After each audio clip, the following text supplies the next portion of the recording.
Le film commence au milieu d'une nuit orageuse lorsqu'une jeune fille nommée Carrie-Anne, qui semble être devenue une patiente psychopathe, commence à marcher vers la chambre de ses parents.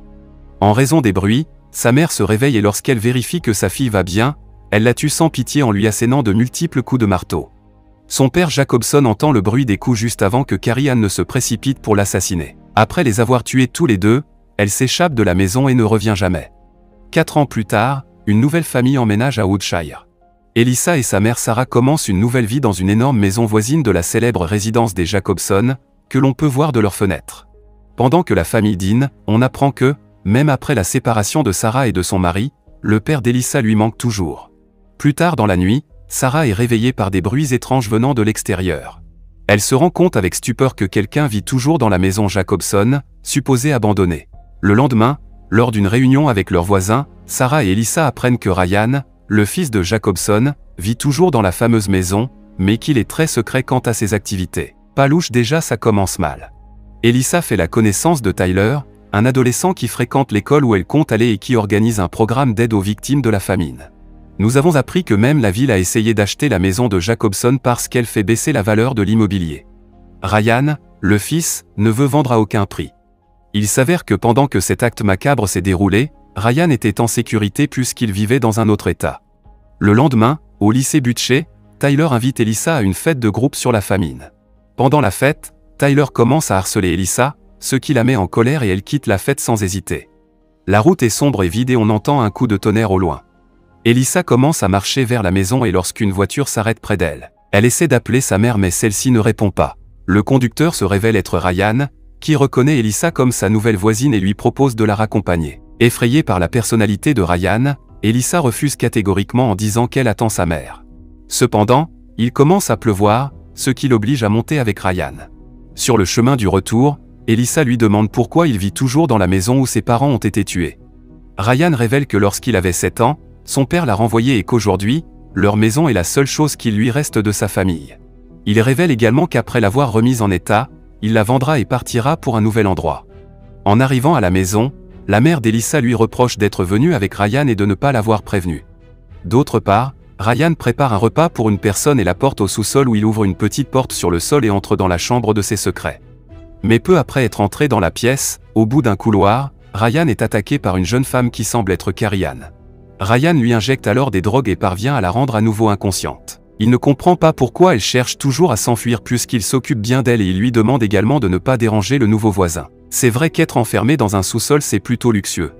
Le lendemain, Elissa voit Tyler à l'école et tente de l'éviter, ce qui l'amène à l'insulter. Elle rencontre sa nouvelle amie Gillian qu'elle avait rencontrée à la fête précédente. Le frère de Gillian et son meilleur ami arrivent bientôt et, sachant qu'Elissa est une bonne chanteuse, il lui propose de faire partie de leur groupe pour le tournoi à venir. Pendant ce temps, sa mère Sarah rencontre un officier de police, Bill, et lui dit qu'elle vient de déménager avec sa fille et qu'elle veut savoir s'il y a un problème avec Ryan. Contrairement à tout le monde, Bill ne déteste pas Ryan et éprouve une grande sympathie pour cette personne solitaire. Il l'informe également qu'il n'a jamais eu de problème avec lui mais que tout le monde aime dire du mal de Ryan. Pendant ce temps, Elissa rend visite à Ryan chez lui pour la première fois et lui donne un CD de sa musique. Elissa est témoin d'une grande quantité de nourriture stockée dans un vieil automne. Elle voit la photo de famille de Ryan et s'extasie devant les yeux bleus de Carrie-Anne. Lorsqu'Elissa visite l'ancienne chambre de Carrie-Anne, elle remarque qu'elle semble appartenir à un enfant alors que Carrie-Anne était censée avoir 13 ans. Ryan révèle alors qu'un jour, alors qu'il jouait à la balançoire, Carrie est montée de plus en plus haut et est soudain tombée de la balançoire. Ryan appelle ses parents à l'aide, mais on les voit assis, désespérés, en train de se droguer. Cette tragédie a endommagé son cerveau et lorsqu'elle s'est réveillée, elle était complètement différente. Elle s'en prenait à sa famille et cassait des objets. Après le départ d'Elissa, Ryan va voir Carrie-Anne dans sa chambre, mais il oublie de fermer la porte à clé en sortant. Par conséquent, lorsque Carrie-Anne se réveille, elle réussit à passer la sécurité de Ryan et tente de s'enfuir. En le voyant dehors, Ryan se précipite pour la capturer, mais Carrie semble courir vers la maison d'Elissa. Tout à coup, on frappe à la porte d'Elissa, ce qui la terrifie, mais lorsqu'elle vérifie à l'extérieur, Gillian apparaît soudainement par derrière et lui fait peur. Cette bonne vieille blague de bon goût. Une fois à l'intérieur, on voit Ryan qui a capturé Carrie avant d'apparaître devant les gens. Le lendemain, Sarah invite Ryan à dîner chez elle et Elissa est troublée car sa mère était dérangée par lui auparavant. Sarah ordonne soudain à Ryan et à Elissa de ne pas rester seule chez lui ou chez elle si elle n'est pas avec lui. La mère s'inquiète pour sa fille qui n'est qu'une lycéenne alors que Ryan est déjà à l'université. Ryan respecte la règle mais s'en va immédiatement, ce qui rend Elissa furieuse contre sa mère pour son comportement impoli. Elle rencontre bientôt Ryan et s'excuse auprès de lui au nom de sa mère. Elissa ne prend pas sa mère au sérieux et l'informe qu'elle a déjà connecté son téléphone portable au téléphone de la maison, qui renverra désormais tous les appels vers son téléphone portable. Elle reçoit ensuite un appel de sa mère qui lui dit qu'elle devra à nouveau faire des heures supplémentaires cette nuit.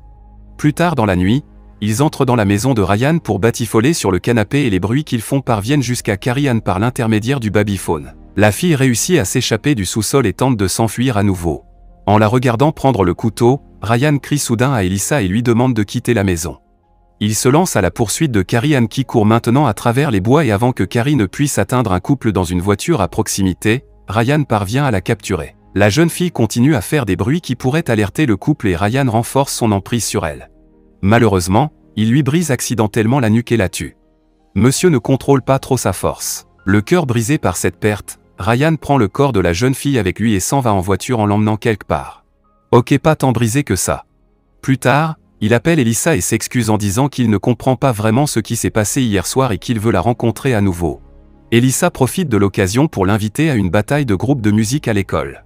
Cependant, lorsque Ryan arrive à l'école, les autres garçons, y compris Tyler, le considèrent comme un mec louche et essaient de le provoquer, mais Ryan les ignore. Lorsqu'il va rencontrer Elissa, ils sont interrompus par un garçon qui lui dit que les autres garçons ont commencé à casser sa voiture. Ryan tente d'arrêter Tyler et ses amis mais ils commencent tous à le frapper, ne laissant à Ryan d'autre choix que de résister. Il attrape la jambe de Tyler, la brise, le jette par terre et marche sur la jambe cassée. Tout le monde est terrifié, mais Ryan est obligé de s'enfuir pendant que les autres garçons détruisent sa maison. En regardant cela, Elissa prend la voiture de Ryan et se précipite pour sauver sa maison. Les garçons essaient de brûler sa maison, mais Elissa arrive à temps et parvient à maîtriser le feu avant qu'il ne dégénère. Peu de temps après, elle reçoit un appel de sa mère qui l'informe que Tyler vient d'être admis à l'hôpital. Elissa lui explique alors que Ryan n'a fait que se défendre contre 6 hommes. Sarah veut que sa fille rentre à la maison, mais Elissa est frustrée par son autorité et met fin à l'appel. Alors qu'elle s'apprête à partir, elle remarque la porte cachée sous le tapis et décide de la franchir. Elle entre alors dans la chambre au bout du couloir quand soudain, Ryan arrive à son tour et réussit à s'emparer de la jeune fille en demandant à Elissa d'attendre à l'étage. La fille s'avère être Carrie Ann, du moins Ryan l'appelle comme ça. Lisa retourne à la cuisine et confirme ses soupçons en découvrant que l'étrange boîte contenait une paire de lentilles de contact bleues. Elle trouve également un portefeuille appartenant à Peggy Jones. Elle est surprise par Ryan qui lui demande de promettre qu'elle n'en parlera à personne. Mais bien sûr, effrayée, elle promet à Ryan de garder le secret, mais avant qu'elle ne puisse partir, Ryan la met au sol et on voit que son téléphone est tombé par terre. Plus tard, Elissa attend de se retrouver capturée dans le sous-sol et étroitement attachée à une chaise. Ryan révèle ici que Carrie Ann est morte lors de l'accident sur la balançoire, nous révélant que la dernière fille était aussi une victime qui essayait d'échapper à Ryan. Ryan affirme que même si sa sœur n'est plus là, il a toujours besoin de quelqu'un pour être sa Carrie Ann, c'est pourquoi il kidnappe d'autres filles et tente de les faire ressembler à sa sœur. Il prévoit donc qu'Elissa sera sa prochaine Carrie Ann. Pendant ce temps, Sarah essaie d'appeler Elissa, mais comme elle ne décroche pas, elle est terrifiée et appelle Bill pour qu'il vérifie d'abord la maison de Ryan. Ryan retourne dans la chambre de Carrie Ann et commence à préparer les choses pour transformer Elissa en sa sœur. Il dit que la mort de Carrie Ann était de sa faute et que c'est pour cela que ses parents l'ont puni mais qu'il les en a empêchés. Arrivé chez Ryan, Bill l'interroge sur la bagarre avec Tyler et lorsque Bill lui demande où se trouve Elissa, Ryan affirme qu'elle est peut-être au concours des groupes de musique, mais qu'elle n'est certainement pas là. Avant de quitter la maison de Ryan, Bill essaie d'appeler chez Sarah et c'est à sa grande surprise que la sonnerie provient de la maison de Ryan.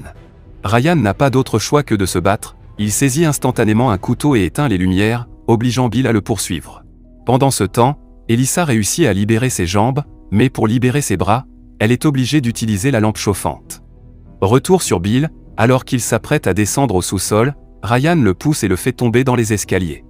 Il hurle sur Bill en disant qu'il aurait pu arrêter tout cela il y a longtemps. On apprend alors que Bill était présent lors de la mort de Carrie Ann et qu'il a toujours su que ses parents étaient des toxicomanes et qu'il les a aidés à dissimuler la mort de Carrie Ann. Ryan se met en colère contre Bill quand il dit qu'il l'a protégé et le poignarde à mort. Plus tard, Sarah arrive chez Ryan et commence à frapper à la porte. Lorsque Ryan ouvre la porte, Sarah demande Elissa, mais il lui répond qu'elle n'est pas là. Ryan l'arrête en la poignardant dans l'abdomen. Pendant ce temps, Elissa réussit à s'échapper du garage et se cache dans le sous-sol.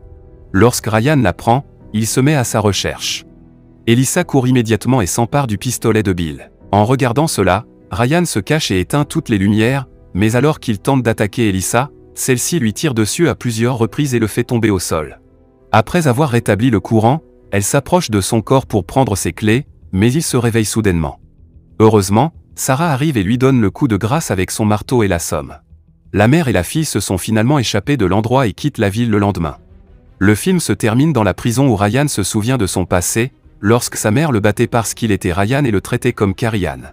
Cela révèle comment Ryan est devenu un malade mental et comment il a tué ses parents en se faisant passer pour Carrie Ann.